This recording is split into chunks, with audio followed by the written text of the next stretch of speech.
Hey y'all, welcome back to the channel. My name is Nidoqueens, and today I'm your coach for the Texan Clearbodies in season number 2 of the Alola International.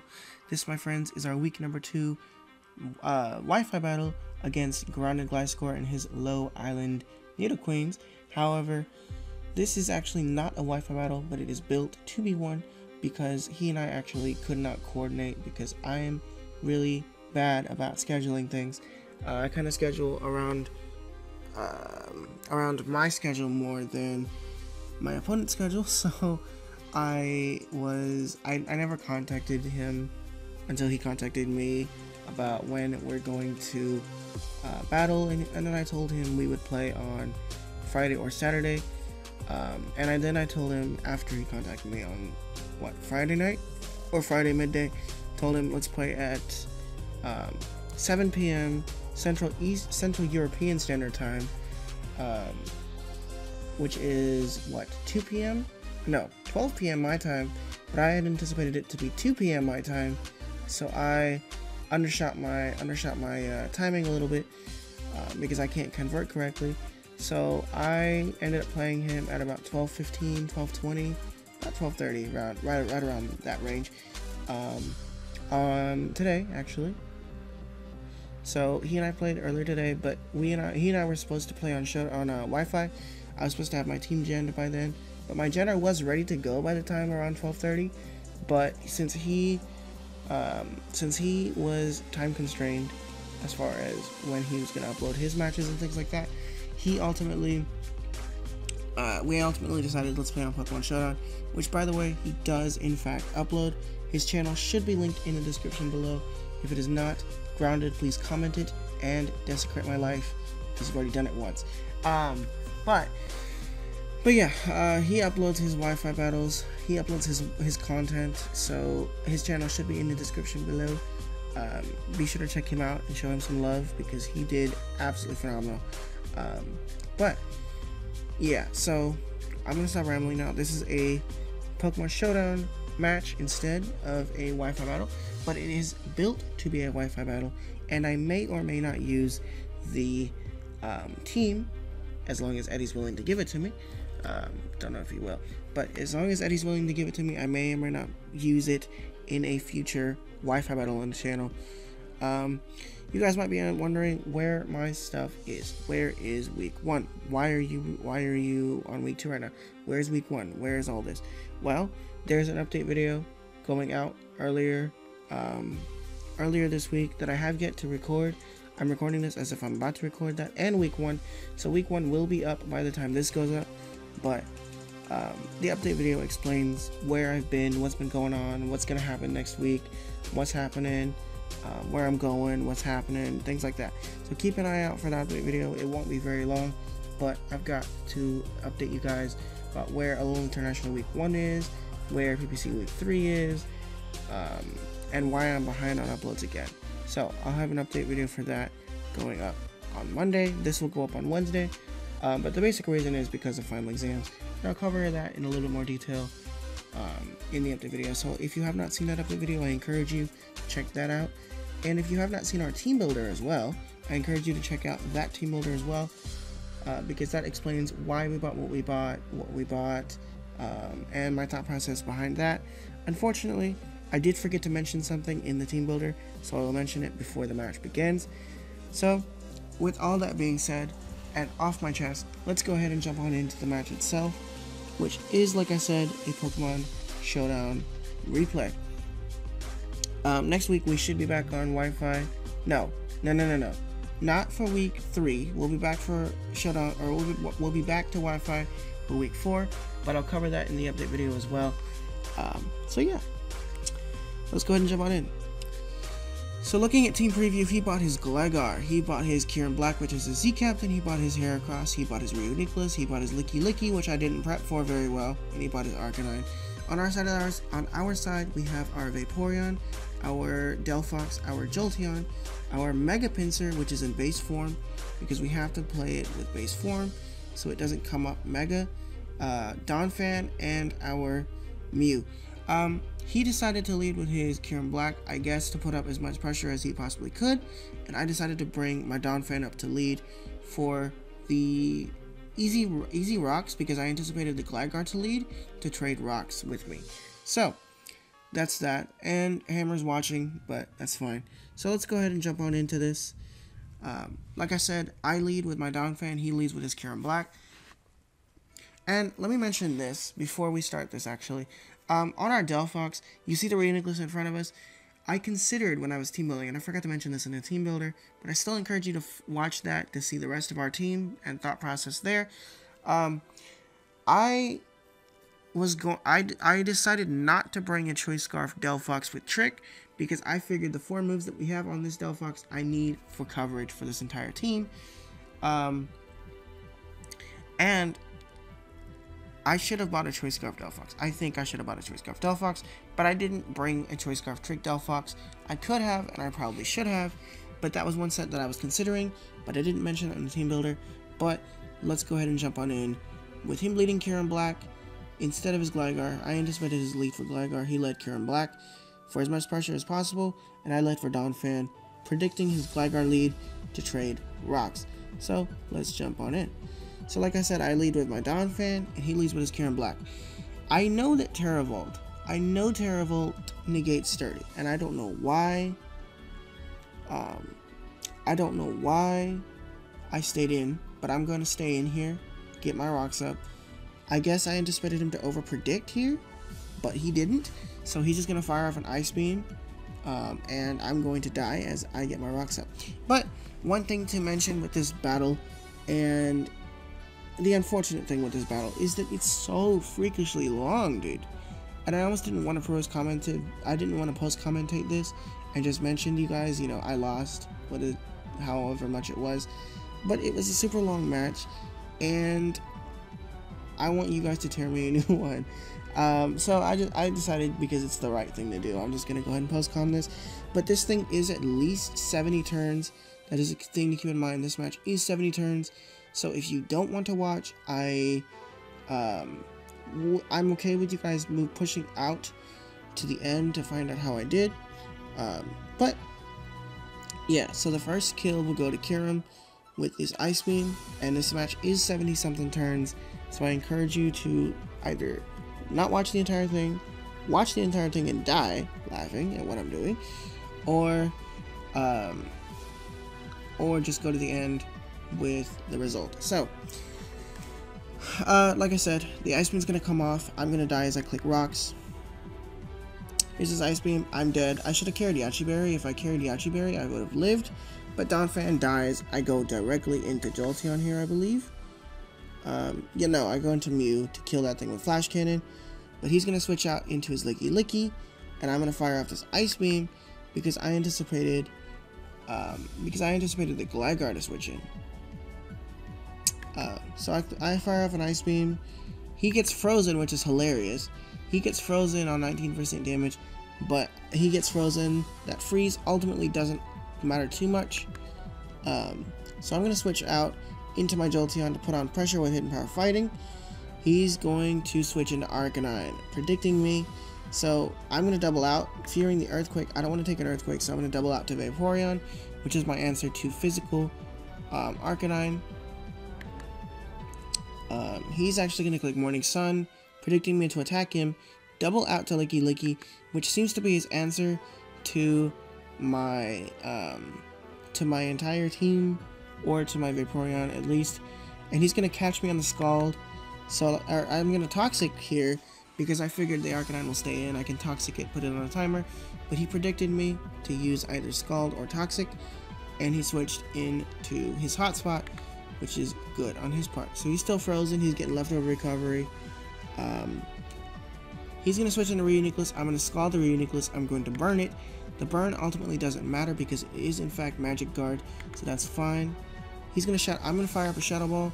I'm going to get a nice and powerful damage, which is just about right. And then his special defense will drop, which will force him out. I'm going to fire off a Scald as he fires off a Psychic. He fires off Psychic, does about 30% to me, which is just about right. And I'm going to actually fire off a Scald because I figured Scald will burn from here, or will kill from here with the minus special defense. He's going to predict me to do that, and he's going to switch into his Licky Licky. like I said, this freeze doesn't matter because I fire off a Scald and I'm actually unthawing him here. Good prediction on his part. Unfortunate for me. So he's gonna get leftovers back. And I'm just gonna keep firing Scalds off. It's a specially defensive one. I catch the burn, which is ultimately good, but doesn't really matter. He's gonna double out to his Ridiculous again. I'm going to Scald, and then I'm going to Shadow Ball. He's gonna actually, okay, so this is why he switched this in, because he knew he could take the Scald. He knew I wasn't going to Shadow Ball a Licky, which I should have. Now that I think about it, I should have, but I didn't. So I should have Shadow Balled. I would have caught that thing on the switch and killed it, but I didn't over predict. I wasn't super aggressive this game. I should have been, but I wasn't. If I'd clicked Shadow Ball, I would have been able to catch this thing on the switch, and the wish would have gone to waste. But I'm able to catch this. Unfortunately, I didn't catch it. Click Scald. He lives the Scald, and then he comes back in with Scald. He comes back in with Wish, and is able to essentially recover off the Shadow Ball and one Scald hit off. So he doubles back out to his Kieran Black to put on as much pressure as he can. Here's the Shadow Ball, predicting him to stay in. I get a crit, which ultimately doesn't matter. His special defense drops, and he predicts my switch into Jolteon, as I predict him to click an electric type move. So he's gonna get left. Oh wait, did he have leftovers? Did he have leftovers? Oh, he was a defensive one. I didn't even realize. He's actually a defensive one. He didn't even bring a Z move. He was a defensive variant, but I predicted the Bolt Switch, or sorry, the Bolt Strike. So I switched out to my Jolteon. He predicted that, and he's able to click up a substitute. So I assume he's sub 3 attacks. Okay, I'm like, okay, Hidden Power Fighting. Hidden Power Fighting does break the substitute because it's minimum 53%. So here's the Ice Beam that does 51% damage to me, which, looking at the damage calcs, he's a modest one. He's a modest, bulky variant. He doubles out into his Gligar, predicting me to Volt Switch there. Good switch on his part. I can't stay and take an Earthquake, so I'm going to double into my Vaporeon. There's the Earthquake. This thing actually carries Earthquake and Rock Slide, which is really, really nice. But fearing the Water type move, he's going to double out to his Licky, which is really annoying. If I had been able to get my rocks up or switched out on the first turn, predicting the Ice Beam, I would have been able to preserve my rocks, get them up later, and put a lot more pressure on this team, because he has things like Gligar, Heracross, Arcanine, and Kieran Black, which don't appreciate rocks very much. And I should have probably put rocks on Mew as well. I'm realizing this after the battle, while the battle's happening. I should put rocks on Mew, but I didn't. I considered it, but I didn't. So he's gonna take the burn damage, and I'm gonna fire off Scald because that's all I can touch it with, because I wasn't able to get the Toxic up because he's already burned. So he's able to put up a Wish, get leftovers, take burn, click Protect, and here's the Scald that goes through off Protects. Here's the Wish that heals him back up.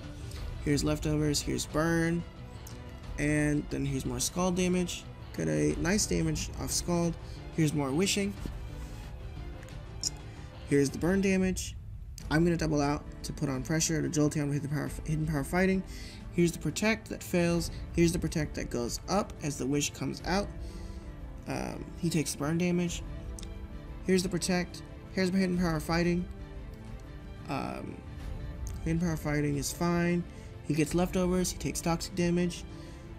He doubles out to Gligar, predicting me to click the Hidden Power Fighting. He resists it and takes all of 12% damage. I can't stay and take an Earthquake, so I play out into my Pinsir, because, here's why. Because I thought base Pinsir was Flying type for some stupid reason. So I thought he was base Pinsir was Flying type, so I wouldn't take any damage. But base Pinsir is actually Bug type only, learning something new. But I'm actually going to double out here and not stay in, anticipating the potential Rock Slide that he could have, or I couldn't really hit him with anything, so I didn't really stay in. So I don't stay in, and I go out into my Vaporeon, catching the Rock Slide that comes off for all of that damage. He's going to double out, fearing the Scald, into his Vaporeon, or into his into his hotspot, because this thing is his answer to this thing, absolutely. Toxic or burn damage, scald damage, wish, again, wish, protect, scald, no protect actually, scald, body slam, Rocky Helmet, burn, Rocky Helmet, burn, wish, then burn. Rocky Helmet is, see, so Rocky Helmet in this situation was a good bring because it does do damage to him. Unfortunately, it didn't ultimately matter because he was able to put up his wish. So yeah, so scald, damage, wish, burn, scald. Actually, I doubled out here in the Princer to try to put pressure on. There's a protect that fails. I wish I had Swords Dance on this set because that would be absolutely the time. This would be the absolute time to do it. But I don't have it. Here's his wish, burn, doubles out into his Arcanine to put on pressure. I should have stayed in and clicked Earthquake. I Mega Evolve and I click off the Close Combat, predicting that stay in. I should have, and then I should have clicked Earthquake. I considered clicking Earthquake initially. I wish I did, but I didn't. So because I don't want to take a fire type move, I am forced out here because I don't know whether this thing is going to be offensive or not, or if it's max speed or not. But even if it is max speed, I don't think the Earthquake kills from here. So I did, especially with the defense drop, so I didn't stay in. I wish I did now, but he takes his leftovers, which tells me that that is defensive. With the Intimidate, I would not have been able to kill, especially if it's defensive, so I didn't stay in. So I double out to Mai because that is my answer to this. There's the Flamethrower. Leftovers, he doubles out into his Licky again. Here's my Scald. Scald, then burn. Leftovers, then burn. More Scald damage. Wish. Leftovers, burn, Scald. Wish comes true at the end of this turn. The Flamethrower comes off, and his wish comes up.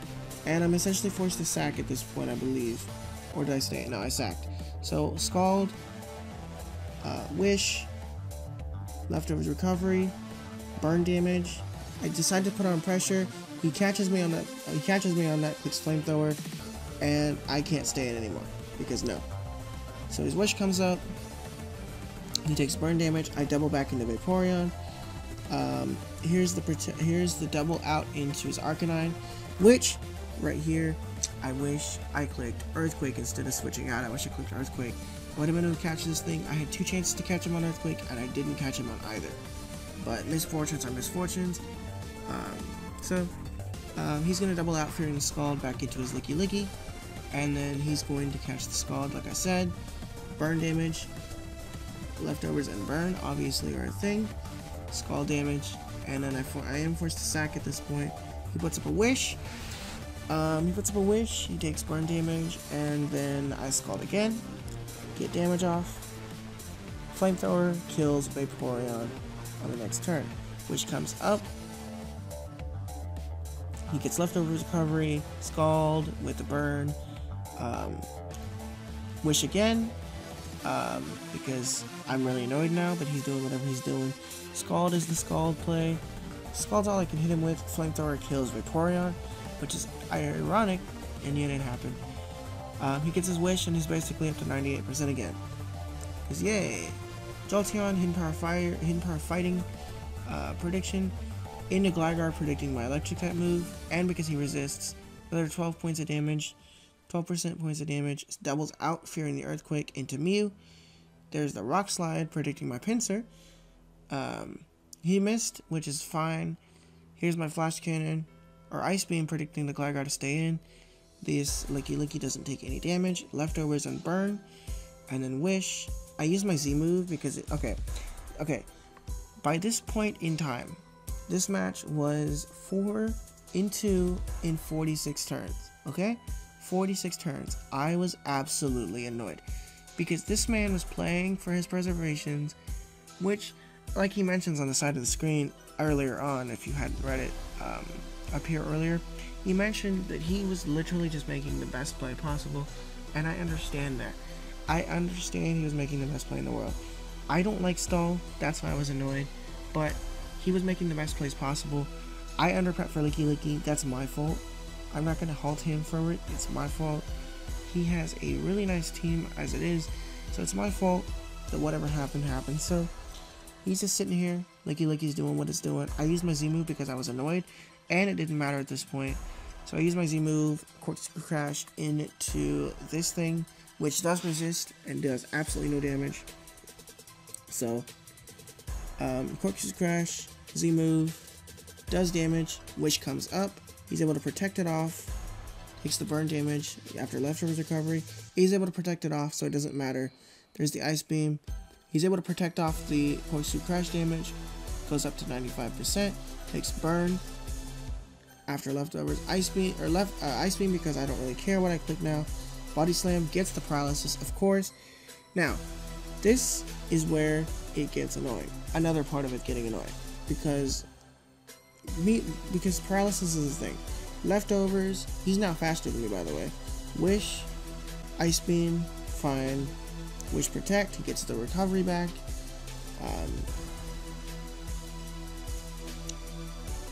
Paralyzed, of course. I'm paralyzed on the turn he switches into Nidoqueens. I'm paralyzed, okay? But I'm like, okay, this is fine. I have Shadow Ball, right? I can take a Shadow Ball from him. I have Shadow Ball, we're good, right? Right? Here's the Wish. He's fine. Here's the Wish. Here's my Shadow Ball that does damage. Fine. Now he's gonna get Calm Mind up because he knows that's the play. Calm Mind up. I'm like, okay, this is fine, right? This is fine. I can still click Shadow Ball twice and still kill him, even through 2 Calm Minds. He's able to, I get paralyzed, of course, right? I get paralyzed, he's able to recover. Joy. Like, welp, rip my life. Paralyzed again. Here's the Calm Mind again. And I'm just sitting in front of this, I'm just like, what am I supposed to do? 3 turns, paralyzed back to back. Here's the Shadow Ball that almost kills. And then, here's my Shadow Ball that does all of 21% damage. Because he's got +2 Calm Mind. And now he's got +3 Calm Mind. And now he's pretty much sweeping. Here's my Shadow Ball, which I guess we were speed tied, or no. Yeah, we're speed tied. +3 Shadow Ball is going to kill me. In the Jolteon to click Shadow Ball off on that. Does 22% damage, chip damage, Life Orb, clicks Recover, recovers it all off. I click Shadow Ball again. He takes damage, I die to Life Orb, nobody claims the kill. And he gets the Recover as well. And then this thing goes in with Life Orb Shadow Ball, does damage, it's fine, Shadow Ball. He clicks Shadow Ball, he desecrates my life. And then I go into Mega Pinsir, and I click Frustration here. And I'm able to do a butt ton of damage, but he's going to be able to click Psychic and kill me off. So 60 turns later, I overcounted. 60 turns later, he 6-0s me with a Nidoqueens Licky Licky core. Holy fucking Christ. Most annoying match in the world, but regardless, GG's to him, because he was doing what he needed to do to win. He's a lot better of a player than I gave him credit for, so that's another thing. I'm sorry that we're doing so bad right now. We are currently 0-2 with a -10 differential, but we will bounce back. I'm going to try to bounce back. Next week, we play Hammer Timestone and the 24th something. I don't remember his entire team name. We play Hammer Timestone, which was the first opponent that we played in the Alola International Season 1 after we took over. But we play him next week. He and I will play on Pokemon Showdown. He and I play on Pokemon Showdown next week because he and I have to play before Tuesday. Because on Wednesday morning, I'm actually leaving for a trip for the rest of that week. But I'll have covered that in the update video. But he and I need to play before Tuesday, so he and I decided let's play on Pokemon Showdown on Tuesday. So he and I will play on Pokemon Showdown on Tuesday. And yeah. So that will be week 4 on Pokemon, week 3 on Pokemon Showdown. And then we'll go back to regular Wi-Fi content on week 4. So that is that. I hope you guys enjoyed my desecration. I hope you enjoyed Garn and Gliscor tearing me a new one. His side of the battle should be on his channel by this point that this is uploaded. It may or may not be on the description. I believe I'll put it in the description. I'll try to anyway. But yeah, check out his side of the battle for his thoughts, his processes, his things like that. And I hope you guys enjoyed my side of the battle, even though I got 6-0'd by his ass. GG's to him, of course. I'm excited to play Hammer next week, but until the time that we play Hammer, this is your coach for Texan Clearbodies. My name is Autographs Man, and I'll see y'all next time. Bye, y'all.